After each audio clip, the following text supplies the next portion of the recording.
नमस्कार साथियों, मैं संतोष सक्सेना। एक बार पुनः स्वागत है मेरे YouTube चैनल में। साथियों, दीपोत्सव चल रहा है, तो सर्वप्रथम आप सबको दीपोत्सव की हार्दिक शुभकामनाएं। साथियों, जिला स्तरीय प्रतियोगिताएं समाप्त हो चुकी है और मैंने आपको जिला स्तरीय प्रतियोगिताओं में टीम एंटर कराने के लिए चेकलिस्ट बताई थी। आशा है आपके काम आई होगी और आपकी टीम की प्रविष्टि आसानी से हो गई होगी। तो साथियों, अब एक और आवश्यकता है। अब बारी जो है राज्य स्तरीय प्रतियोगिताओं की है। आप अपनी दलों के साथ राज्य स्तरीय प्रतियोगिताओं के लिए रवाना होने वाले हैं। तो एक चेकलिस्ट मैं आपको पुनः बता देता हूँ, आपको राज्य स्तरीय प्रतियोगिताओं के अंदर क्या लेकर जाना है ताकि आप जल्दी से जल्दी एंट्री करवा सकें। तो शुरू करते हैं एक बार पुनः। आप सबको, आपने जिन्होंने डिस्ट्रिक्ट लेवल प्रतियोगिताओं में मेडल हासिल किए हैं, पोजीशन हासिल किए हैं, उन सभी फिजिकल टीचर साथियों को बहुत बहुत बधाई। और जो टीमें इस बार मेडल हासिल नहीं कर पाई उनके लिए मेरे शुभकामनाएं। आप बढ़िया तैयारी से उतरें और अगली बार आपको जरूर सफलता हासिल होगी, ऐसी मेरी आशा है, शुभकामनाएं हैं। आप अगली बार पूरी तैयारी के साथ जाएं। तो साथियों, अभी प्रशिक्षण शिविर चल रहे हैं और कैंप के जो आयोजक हैं वो दलाधिपति, कोचेज, टीम मैनेजर्स बढ़िया तरीके से फाइल की तैयारी करके और आपको रवाना होना है राज्य स्तरीय प्रतियोगिता के लिए। 6 तारीख को आपके दल रवाना होंगे जहां पर आपने जाना है वहां के लिए।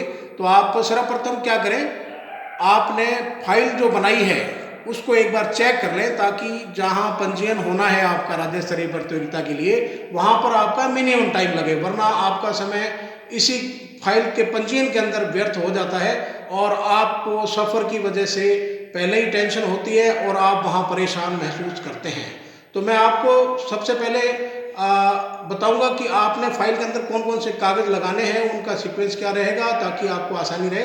तो साथियों, सबसे पहले आप अपना नियुक्ति लेटर जो डीओ माध्यमिक के द्वारा जारी किया गया है, आप सबसे पहले संलग्न करें। जिला शिक्षा अधिकारी माध्यमिक द्वारा आपकी प्रतिनियुक्ति जो की जाती है दलाधिपति के रूप में, दल प्रभारी के रूप में, प्रशिक्षक के रूप में।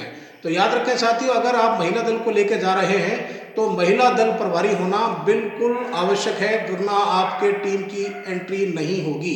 तो महिला दल के साथ महिला दल प्रभारी आवश्यक है, कोच कोई भी हो सकते हैं। दलाधिपति के रूप में फर्स्ट ग्रेड प्रिंसिपल या फर्स्ट ग्रेड लेक्चरर ये होने चाहिए आपके साथ में। उसके बाद आपने लगाना है जो टीमों की संख्या है आपके डिस्ट्रिक्ट लेवल प्रतियोगिता के अंदर, आपने जिन टीमों को वहां पर देखा था कितनी टीमें खेली, उनका एक प्रमाण पत्र जिला शिक्षा अधिकारी माध्यमिक द्वारा जारी किया जाता है कि इस प्रतियोगिता में इतने दलों ने भाग लिया था। वो प्रमाण पत्र आपने फाइल में संलग्न करना है। उसके बाद प्रतियोगिता का परिणाम क्या रहा, किन टीमों ने पोजीशंस हासिल किए, तो प्रथम 4 स्थान के जो रिजल्ट हैं वो उसके अंदर जिला शिक्षा अधिकारी माध्यमिक द्वारा रिजल्ट जारी किए जाते हैं, वो आपने उसके साथ संलग्न करना है। उसके बाद आपने ड्रॉज की कॉपी, जो डिस्ट्रिक्ट लेवल टूर्नामेंट हुआ उसमें ड्रॉज क्या रहे, फिक्सचर क्या रहा, उसकी कॉपी आपने इस फाइल के अंदर संलग्न करनी है। उसके बाद आपकी बारी आती है प्रपत्र क और प्रपत्र ख। तो प्रपत्र क और ख जो भी आपकी टीम है पूरे दल का भरा जाएगा। तो ध्यान रखें सबसे पहले कि आप जब प्रपत्र क ख भरते हैं तो उसमें किसी भी प्रकार की काट छांट ना हो और ओवर राइटिंग ना हो। जो एबिलिटी फॉर्म इस फाइल के अंदर लगे हुए हैं उसके साथ डाटा पूरा मिलान करता हुआ हो, पूरा जो फॉर्म है क और ख स्पष्ट शब्दों से भरा हुआ हो। तो ये जो सभी कागज हैं जिला शिक्षा अधिकारी माध्यमिक द्वारा प्रमाणित किए जाएंगे।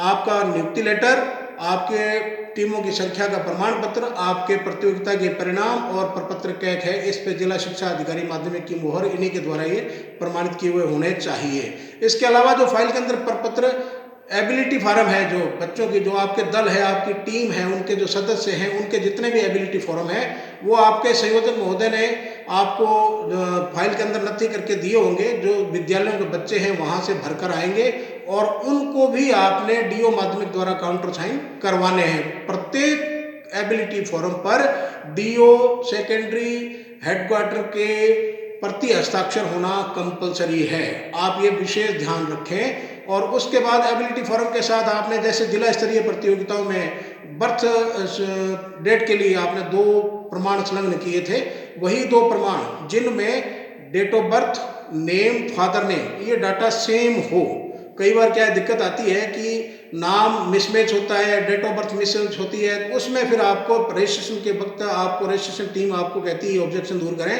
तो उसमें आपका सबसे ज़्यादा समय व्यर्थ होता है। तो आप विशेष तौर पे जांच लें, जब भी आप फाइल चेक करेंगे तो एबिलिटी फॉर्म के साथ बर्थ सर्टिफिकेट के लिए जो भी आपने कागज अटैच किए हैं उनमें date of birth, name, father name, जो डाटा है बिल्कुल सेम हो, आपने वही संलग्न करने हैं।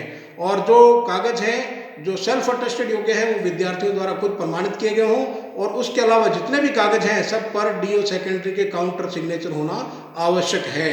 उसके बाद आप सारे एबिलिटी फॉर्म लगा लेंगे और उनके साथ जो कागज हैं उन पे चेक कर लें। एबिलिटी फॉर्म में कहीं पर भी कोई भी सिग्नेचर पेंडिंग ना हो, आप देख लें। उसमें सबसे पहले सिग्नेचर होगा जो एप्लीकेंट है, जो खिलाड़ी है, जो विद्यार्थी है उसका, उसके बाद उसके विद्यालय का, आप उसका नोड्यूल होता है, दल प्रभारी, शारीरिक शिक्षक हैं, संस्था प्रधान है, उनके साइन होंगे।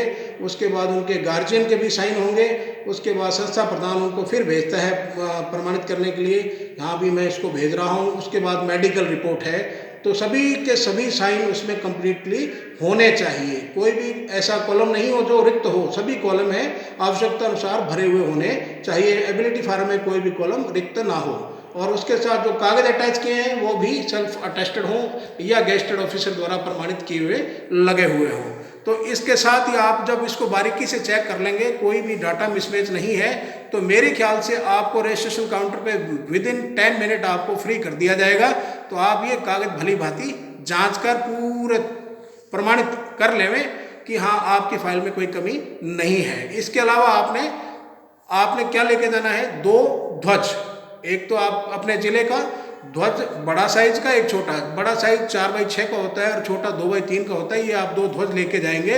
तो बड़ा जो ध्वज है वो आपका रजिस्ट्रेशन काउंटर पर जमा हो जाता है, क्योंकि जहाँ पर राज्य स्तरीय प्रतियोगिता होनी है वहाँ पर राज्य का ध्वज तो मुख्य चढ़ाया जाता है, बाकी सभी जिले की जितनी भी टीमें आई हुई हैं उनका ध्वज चढ़ाया जाता है। तो आप बड़ा ध्वज है वहीं पर जमा कराते हैं। छोटा ध्वज जब आप मार्च पास्ट में भाग लेते हैं तो आपको काम आता है। तो आप ये 2 ध्वज जरूर याद से डाल लेवें, ताकि आपको वहाँ पर इसकी दिक्कत ना आए। रस्सी आपको वहाँ अरेंज करवा दी जाती है, रस्सी आप लेंगे और बाद में रस्सी वापस जमा करवा के जब प्रतियोगिता में आपकी हिस्सेदारी खत्म होगी या प्रतियोगिता समाप्त होगी, आप अपना ध्वज याद से उतार लेवें और उसको सह सम्मान वापस ले आवें। तो आप इसे विशेष तौर पर ध्यान रखें। इसके साथ ही आपने क्या ध्यान रखना साथियों, जब आप दल को लेकर रवाना होने वाले हैं तो सबसे पहले जब आप जिला शिक्षा अधिकारी माध्यमिक से आप दल की रवानगी लेंगे, काउंटर फाइल अपने हस्ताक्षर करवा के जब जारी होंगे, शुरुआत के लिए रवानगी लेंगे, आप अपने जिला शिक्षा अधिकारी माध्यमिक से आप 2-3 कागज प्राप्त कर लेंगे। सभी प्रतियोगिता संचालन सचिव हैं, उन्होंने अपनी इंस्ट्रक्शंस और रूट चार्ट और आवास व्यवस्था लगभग सभी संचालन सचिव जारी कर देते हैं। तो कई ने जारी कर दी है, कुछ लोग जारी कर देंगे। तो आप ये जो 3 कागज हैं वहाँ से प्राप्त कर लेंगे, ताकि आपको किसी तरह की दिक्कत ना हो। कई बार क्या है, आप प्रतियोगिता आयोजक विद्यालय के ऐसे समय पर पहुँच जाते हैं जब वो विद्यालय वहाँ पर आपको कोई मिलता नहीं है। तो यदि आपके पास आवास व्यवस्था के लिए प्रॉपर नंबर हैं, आयोजक संस्था प्रधान के आपके पास नंबर हैं, तो आप फ़ोन से संपर्क करके सीधा अपनी टीम को आवास व्यवस्था में छोड़ सकते हैं। उसके बाद आप अपने जाकर टीम का पंजीयन करवा सकते हैं। तो आप आवास व्यवस्था, रूट चार्ट और इंस्ट्रक्शन जो उन्होंने फॉलो करने के लिए भेजी हैं वो आप जरूर प्राप्त कर लेंगे, तो आपको बिल्कुल आसानी रहेगी। और इसके अलावा आपको कोई भी दिक्कत नहीं आएगी। आप जब ये फॉर्मेलिटीज़ करके जाएंगे तो आपका पंजीयन बहुत ही आसानी से होगा। इसलिए उम्मीद करता हूँ आप सबके ये चेकलिस्ट काम आएगी। इसमें कागज बहुत कम है साथियों। आपने मेन तो फाइल आपको प्रॉपर तरीके से बांधनी है और 3 सेट आपने जमा करवाने, ये साथ रखें, ध्यान रखें आपको 3 सेट आपके वहाँ पर जमा होने, तो तीनों फाइलों में सारे कागज एक जैसे लगे हुए हों। सबसे ज़्यादा जो दिक्कत आती है, आधार कार्ड में नाम, फादर नेम और डेट ऑफ बर्थ मैच नहीं होती है, या आपका जो बर्थ सर्टिफिकेट है उसमें डाटा मैच नहीं होता है। बोर्ड की मार्कशीट है वो आपकी कंपलसरी है, उसमें डाटा मैच हो जाता है। लेकिन इन 2 कागजों में यदि अपडेट नहीं है तो आधार कार्ड आप क्या है, अब ई मित्रा पर जाकर विदिन 5 मिनट्स आप आधार को अपडेट करा सकते हैं। उसकी जो एक्नॉलेजमेंट रिसीट है वो आपके आधार का ही काम करती है। तो आप किसी का आधार में अगर डाटा मिसमैच है तो आप आधार को अपडेट करवा लेंगे। आशा है आपको ये इंस्ट्रक्शन अगर आपने अच्छी तरह सुनी है तो आपको ये फायदेमंद साबित होंगी। आप अपनी फाइल को विधिवत तरीके से बनाकर राज्य स्तरीय प्रतियोगिता में भाग लेने के लिए रवाना होंगे। आपको मेरा वीडियो बहुत पसंद आएगा जहाँ तक है। और तो याद रखें साथियों, अगर वीडियो आपको सहयोगी लग रहा है तो आप मेरे YouTube चैनल को ज़रूर लाइक करें, सब्सक्राइब करें, ताकि मैं आपको प्रतियोगिता संबंधित आने वाली जानकारियाँ और उपलब्ध करवाता रहूँ। धन्यवाद। जय हिंद साथियों। 10 मिनट।